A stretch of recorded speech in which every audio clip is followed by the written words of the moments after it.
The church was so quiet that even the sound of my breath felt wrong. People moved like shadows, slow, polite, wrapped in grief that didn't belong to them as much as it belonged to me. The air smelled of lilies and damp earth. And then, just when I thought the silence would swallow me whole, it happened. A phone rang. Not just any ring, his ringtone. The soft piano notes of "You Are My Sunshine," the one I used to hum when I tucked him into bed as a little boy. For a moment, I thought my heart stopped. I looked down at the coffin, polished wood, white roses, and I swear, the sound was coming from inside. My knees gave out. Someone, maybe my sister, caught my arm, whispering, "It's just someone else's phone, sweetheart. Don't you look like that?" But I knew. Every mother knows her child's sounds, their footsteps, their laughter, their ringtone. The priest froze mid-sentence. The guests exchanged uneasy glances. "Stepped closer to the coffin, my hand trembling. The sound grew louder." Then the phone stopped ringing. And that's when I saw it, a small light glowing through the tiny gap in the lid. My son's phone. Inside his coffin. Someone whispered my name, but it felt far away. I couldn't hear anything except the echo of that song in my mind. Later, when I found the phone, my fingers shaking, the screen still lit up with the last missed call. It said, "Mom." But I hadn't called him. That was the moment I realized something wasn't right about my son's death. I remember standing there, surrounded by people who said they loved us, and yet suddenly, I felt utterly alone. They said it was an accident. That his car lost control on the highway. That it was instant. But tell me, why would his phone ring inside a closed coffin? And why would it say that I was the one calling him? I didn't cry that day. I couldn't. Grief is supposed to come with tears, but sometimes it just sits in your throat like a stone, too heavy to move. All I could think about was that phone. That one missed call. And what it meant. It's strange. The mind remembers the small things most clearly. Not the day my son died, but the morning before it. The way the sunlight filtered through the kitchen curtains, falling on the old wooden table where he used to do his homework. The faint smell of burnt toast, because I was always distracted when I made breakfast. And his voice. "Mom, you're going to set off the smoke alarm again." That was Daniel. Always teasing me, always smiling with that little half grin that made people forgive him for everything. 28 years old, but in my heart, he was still the boy who used to run barefoot in our backyard, chasing fireflies. He lived nearby, just a 20-minute drive away, but he'd visit every Sunday. No matter how busy life got, we always had Sunday breakfast together. Eggs, toast, coffee, and a little gossip about his colleagues. He worked as an engineer in a construction firm. Serious job, serious man, yet still the kind who'd drop by just to fix my leaking faucet or bring me flowers from the market. His wife, Clara, joined him sometimes. Sweet girl on the outside, polite enough, but there was something in her that always made me feel unsettled. She smiled too much when others were watching, and not at all when they weren't. Still, I never said anything. Daniel loved her, and for me that was enough. That Sunday, I remember, was different. He arrived alone. No flowers, no jockeys. He looked tired, dark circles under his eyes, his shoulders heavy. "Rough week?" I asked, pouring his coffee. He hesitated. "Something like that." I sat across from him. "You want to talk about it?" He looked up at me then, his eyes soft but troubled. "Maybe later, Mom. Just promise me something." "Anything." "If something ever feels wrong, really wrong, promise me you'll trust your gut, even if nobody else does." I laughed nervously. That's oddly specific. But he didn't laugh back. He just stared at his cup for a long time, then said, "I love you," and left earlier than usual. That was the last breakfast we ever had together. I thought about that day a lot after the funeral. How his coffee cup was still in the sink, how his jacket hung on the back of his chair for weeks after. Little pieces of him, scattered around my quiet house, like breadcrumbs leading back to a time I didn't know was precious. I used to think mothers could feel when something bad was coming, that some part of us knows before the world does. But that day, I didn't feel anything. Just the warmth of his hug, the faint smell of his cologne, and a goodbye I never thought would be the last. 3 days later, they told me his car went off the bridge. Instant, they said again. No pain. But when I saw the car, or what was left of it, I knew they were lying. Something about the damage didn't make sense. And when I tried to ask questions, everyone told me to let it go. Grieving makes you imagine things, Clara said gently, placing her hand over mine. Daniel wouldn't want you to suffer. But there was something cold in her touch, something rehearsed in her voice. And then, a week later, at the funeral, his phone rang.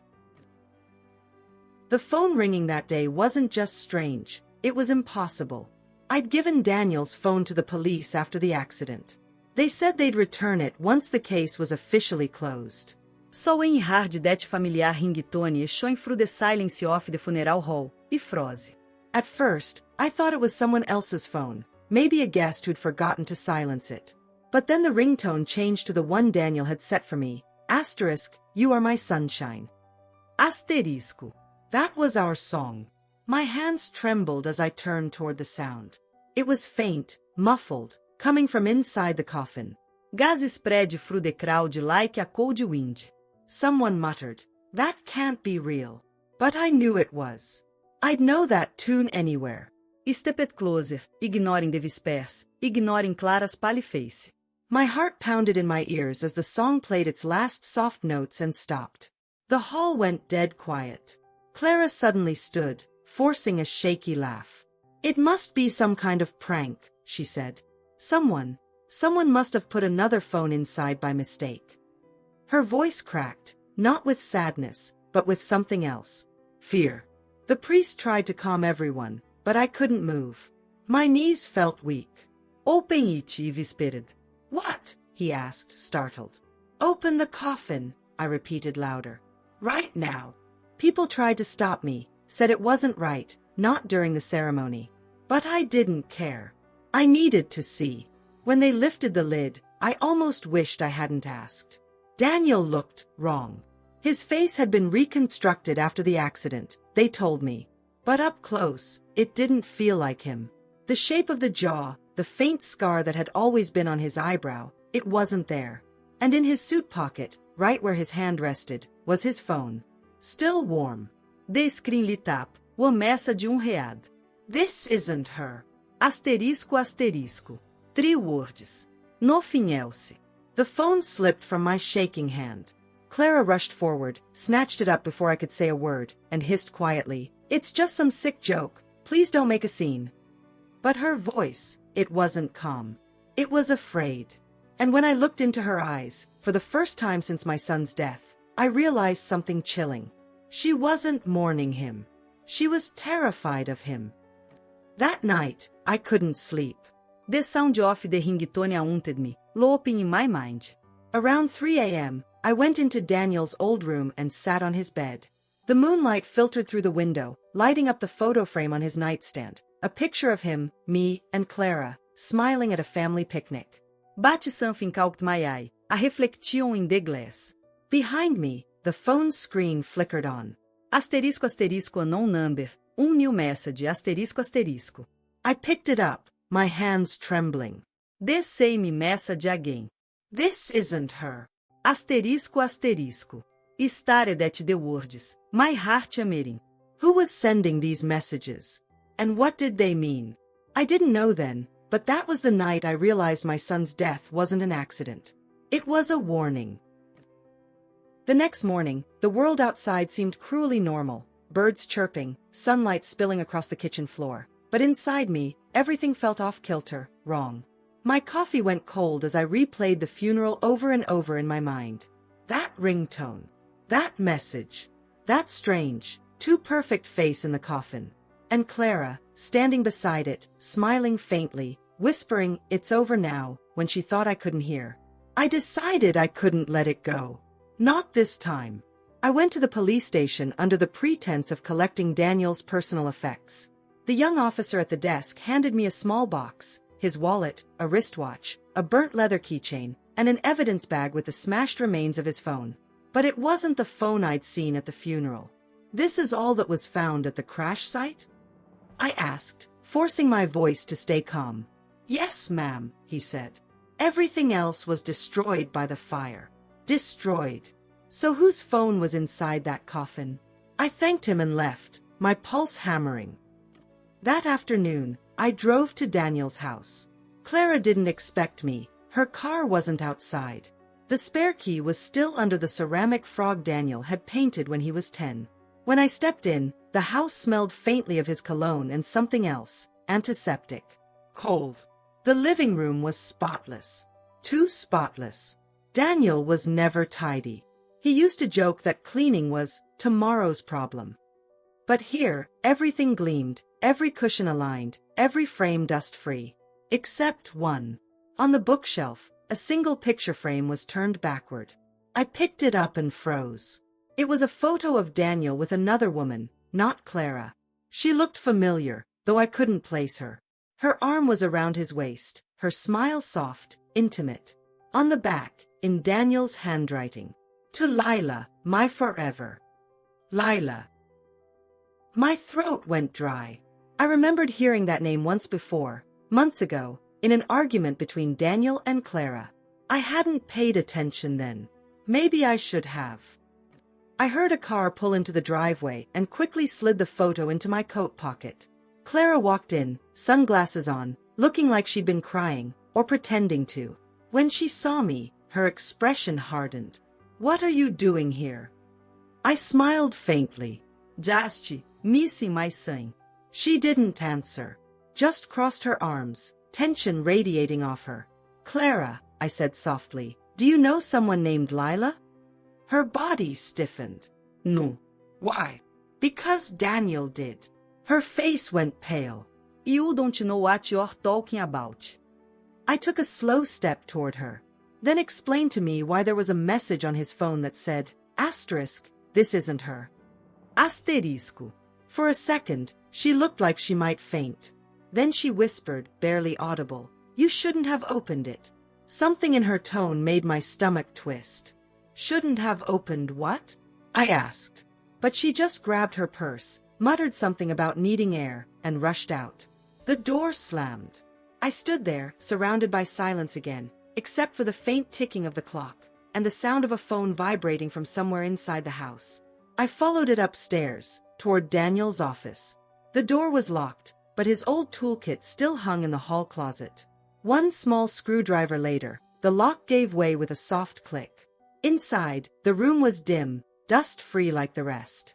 But the vibration came from the drawer. I opened it. There it was, another phone. The same brand. The same blue case Daniel always used. The screen lit up with one unread message. "We have to talk. Lila asterisco asterisco." My hands went cold. Lila was real. Alive. And she just messaged a dead man. At that moment, I realized someone was still using my son's identity, or pretending he was alive. And whatever Clara was hiding, it wasn't just grief. It was guilt. I stared at that message for a long time. My reflection glowed faintly on the screen, eyes wide, lips trembling. For a heartbeat, I imagined Daniel walking in, that familiar half-grin, his voice teasing, "Mom, what are you doing snooping in my stuff?" But he wouldn't. Because he was dead.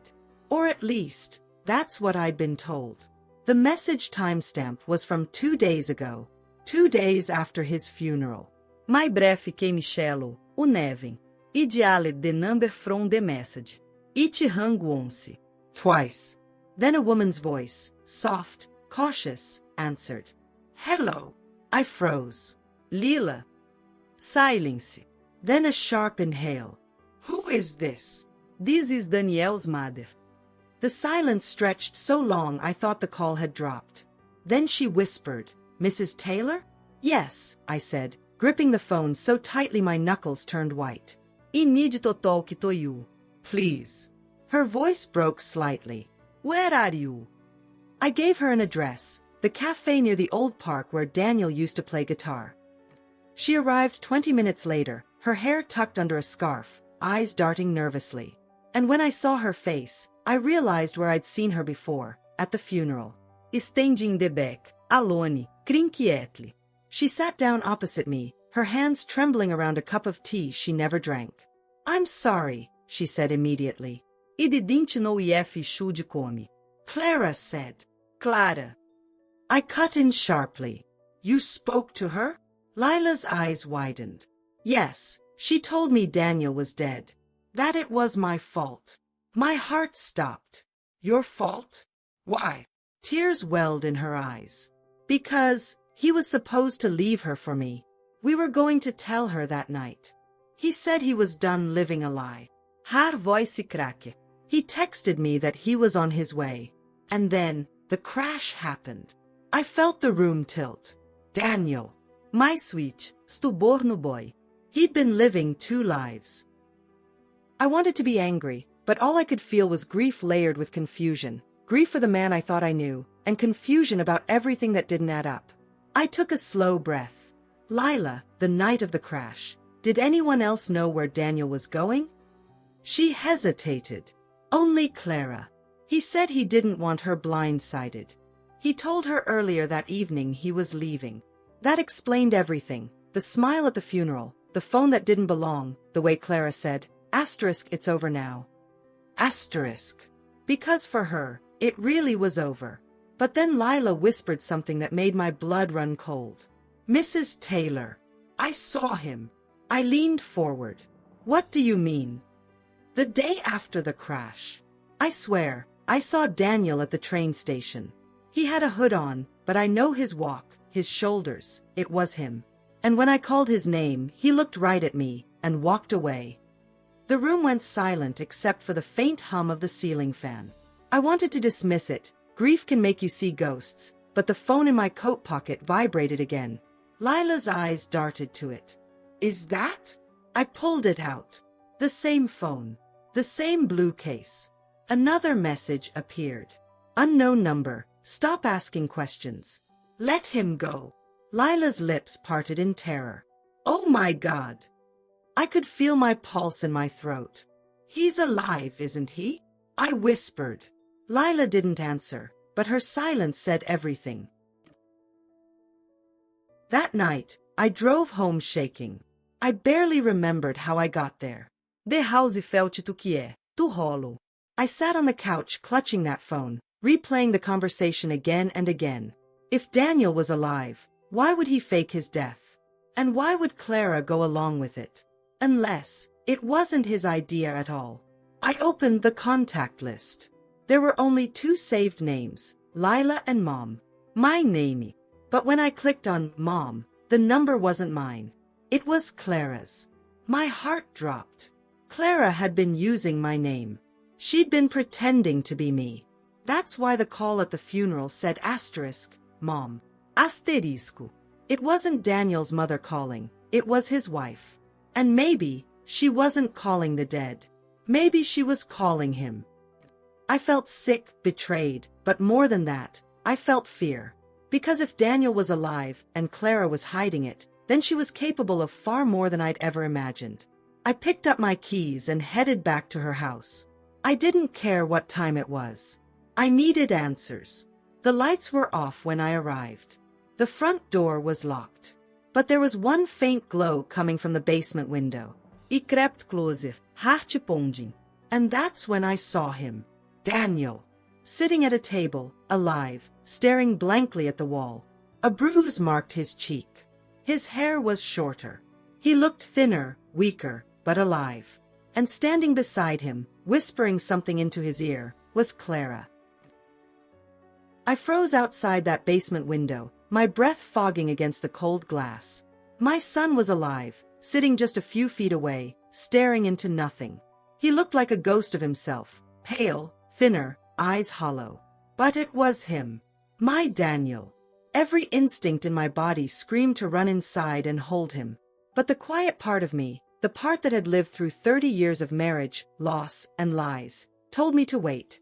Something was wrong. Very wrong. Clara was pacing behind him, talking in that same clipped, rehearsed voice she'd used when comforting mourners at the funeral. Only now, there was no grief in it, just control. Daniel, she said softly, brushing his shoulder, you know we can't risk anyone finding out. It's safer this way. He didn't respond. Just kept staring ahead. Safer for who? E whispered under my breath. Stepped back from the window, my legs shaking. My mind raced between anger, relief, and horror. Was she holding him there? Was he hurt? Drugged? I needed help. But who could I call?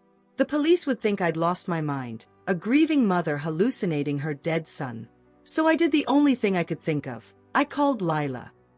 She answered on the first ring. Mr. Taylor. Lila whispered, hiding behind a tree. He's alive. I'm at Clara's house. He's in the basement. There was a pause. Then the sound of her crying quietly. I knew it. I knew it. I don't know what she's done to him, but he looks weak, like he's not even himself. Lila's tone hardened. I'm coming there. No, I said quickly. Not yet. We need proof. That was the moment something inside me shifted. The mother who had been grieving, helpless, frozen in sorrow, she disappeared. I'd lost too much already. I wasn't about to lose my son again. We're going to the police, I said firmly. He nodded, but then his face changed, a flicker of fear. Mom, we need to go. Now. What? He pointed toward the window. Headlights. Clara's car. I didn't think. I just grabbed his arm. Upstairs, Uri. We stumbled into the hallway just as the front door creaked open. Daniel! Her voice echoed, calm, steady, too calm. I motioned for him to stay quiet. Lila slipped behind the kitchen counter, her phone recording. Clara's ears clicked softly on the wooden floor. She walked in, holding a grocery bag, humming under her breath. Then she saw me. For a moment, the mask slipped. Her eyes went wide, then narrowed. Well, she said coldly, setting the bag down. I guess the secret's out. I took a slow step forward. You let me bury my own son. She shrugged slightly. You wanted closure. My voice shook. Closure? You faked his death to cover your crimes. Her smile faltered. I did what I had to do. He was going to ruin everything. The business, the house, my reputation. You think I could let that happen? You kept him prisoner, I spat. I kept him safe, she hissed. Until I figured out how to fix this. Daniel stepped forward, voice trembling but firm. You don't get to decide what's safe for me anymore, Clara. Her face twisted, a flash of panic, then rage. You think you can just come back? After what you did? What I did, he shouted. You stole from me, lied to everyone, made them think I was dead. Because you were leaving me for her, Clara screamed, pointing at Lila. You made me look like a fool. The air was electric, years of control and resentment collapsing all at once. And then, from behind the counter, Lila spoke quietly, her phone still recording. Everyone will know the truth now, Clara. Clara turned slowly, her face pale as she noticed the camera light blinking. Her voice dropped to a whisper. You'll regret this. But I stepped forward, placing myself between her and my son. No, I said. The only one who'll regret anything is you. Within hours, the police arrived. The footage, the basement, the drugs in her cabinet, it was all undeniable. Clara was arrested. Daniel was taken to the hospital. As I sat beside his bed that night, the steady beep of the monitor finally brought me peace. For the first time in months, I could breathe again. My son was alive. And the truth, as terrible as it was, had set us both free.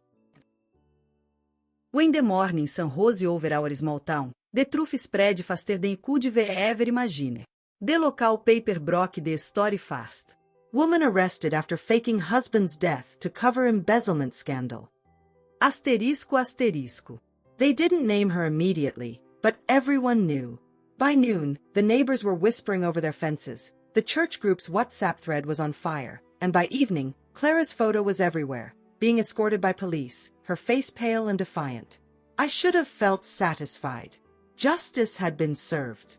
But instead, all I felt was tired. So very tired. Daniel's hospital room was filled with light that day. Lila sat beside him, quietly reading a book while he dozed. When he woke, he looked fragile, but clearer, his old warmth slowly returning beneath the exhaustion. "Mom," he said softly, reaching for my hand. "I don't even know where to start." "You don't have to," I said. You're here. That's enough. But he shook his head. "No, it's not. You deserve to know everything." So he told me about the business deals Clara had been signing in his name. The accounts she'd drained, not for herself at first, but to cover her brother's gambling debts. When Daniel confronted her, she panicked. Claimed she'd fix it, begged him not to tell me. He'd been on his way to the police when the accident happened, a staged crash, planned with her brother's help. She told me no one would believe me, he said, voice cracking. That I'd go to jail too, since it was all in my name. He looked down, ashamed. I believed her. I didn't fight hard enough. I brushed his hair gently, just like when he was little. You survived. That's all that matters now. 2 days later, the police called me in for a statement. I sat across from a detective with kind eyes who spoke softly, as if afraid I might shatter. "Mrs. Taylor," he said, "we found evidence of heavy sedatives in your son's system. Your daughter-in-law kept him under for days at a time. It's a miracle he's alive." I nodded numbly. She's not a monster," I whispered. "She's just lost." He looked at me, surprised. Most mothers wouldn't say that. I smiled faintly. "I've seen what bitterness does to people, detective. I won't let it take me too." A week later, the doorbell rang. When I opened it, half the neighborhood was on my porch, casseroles, flowers, awkward apologies in their hands. One woman, Mrs. Kent from next door, looked at me with teary eyes. "We all thought you'd lost your mind, dear. Saying the body didn't look like him. I'm so sorry." I nodded. "It's all right. You believed what you saw. So did I." Inside, Daniel was sitting by the window, the sunlight soft on his face. He looked stronger each day. Lila stood behind him, her hand gently resting on his shoulder, and for the first time in a long time, I saw a hint of peace in his eyes. "Mom," he said when the guests left. "You were right about her from the start." I smiled sadly. Mothers usually are. Clara's trial came 3 months later. I sat in the back of the courtroom, heart pounding as she entered in handcuffs. When she looked at me, for a brief moment, I didn't see the manipulative woman who'd stolen my son's life. I saw the young girl who had once begged me for acceptance, who had wanted so badly to be loved. When she took the stand, her voice trembled. "I didn't mean for it to go this far," she said. "I just wanted to fix it.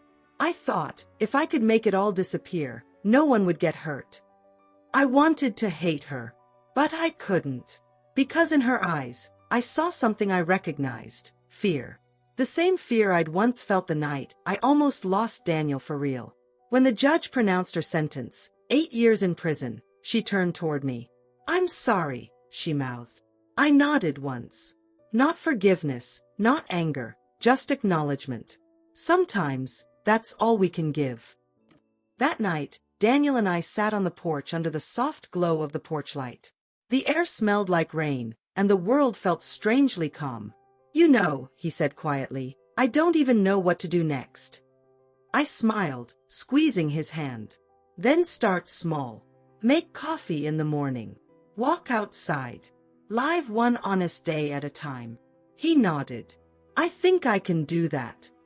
And for the first time since the funeral, since that haunting ringtone, I felt something new in my chest. Hope. It's strange how quiet the house feels now. Not empty, just peaceful. For months, the air was filled with tension, grief, and unanswered questions.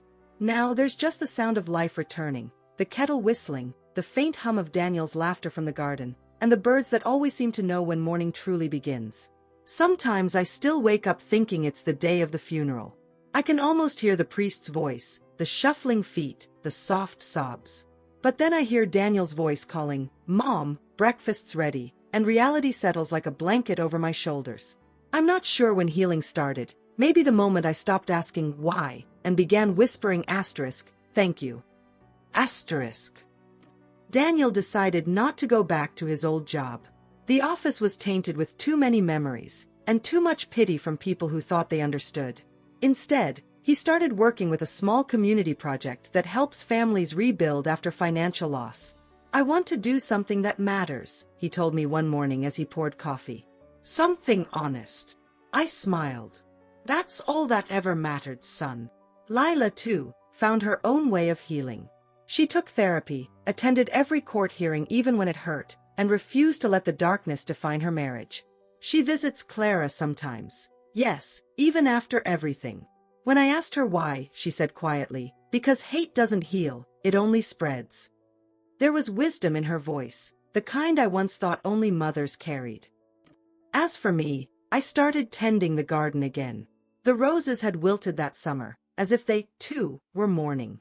But slowly, I brought them back to life, pruning, watering, talking to them like old friends.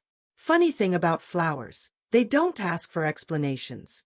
They just bloom when you give them care.